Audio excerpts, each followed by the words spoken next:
নির্বোধরা যেরূপ বিশ্বাস করেছে, আমরাও কি সেরূপ বিশ্বাস করব? সাবধান, এরাই নির্বোধ, কিন্তু এরা বুঝতে পারে না। যখন তারা বিশ্বাসীগণের সংস্পর্শে আসে তখন বলে, আমরা বিশ্বাস করেছি।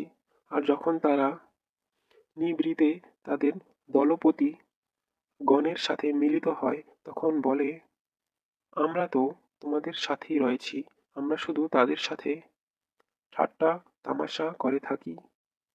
আল্লাহ তাদের সাথে পরিহাস করেন, আর অবাধ্যতায় বিভ্রান্তের ন্যায় তাদেরকে ঘুরে বেড়াবার অবকাশ দেন। এরাই সৎপথের বিনিময়ে ভ্রান্ত পথ ক্রয় করেছে, সুতরাং তাদের ব্যবসা লাভজনক হয়নি। তারা সৎ পথেও পরিচালিত নয়। তাদের দৃষ্টান্ত যেমন এক ব্যক্তি আগুন প্রজ্বলিত করল, যখন তা তার চারদিকে আলোকিত করল, আল্লাহ তখন তাদের জ্যোতি অপসারিত করলেন এবং তাদেরকে ঘোর অন্ধকারে ফেলে দিলেন। তারা কিছুই দেখতে পায় না, তারা বধির, বোবা, অন্ধ, সুতরাং তারা ফিরবে না।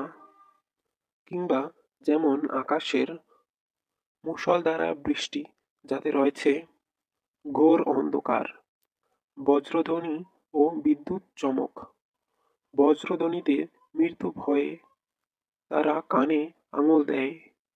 আল্লাহ অবিশ্বাসীদেরকে পরিবেষ্টন করে রয়েছেন। বিদ্যুৎ চমক তাদের দৃষ্টি শক্তিকে প্রায় কেড়ে নেয়। যখনই বিদ্যুতালোক তাদের সম্মুখে উদ্ভাসিত হয়, তারা তখন পথ চলতে থাকে, এবং যখন অন্ধকারাচ্ছন্ন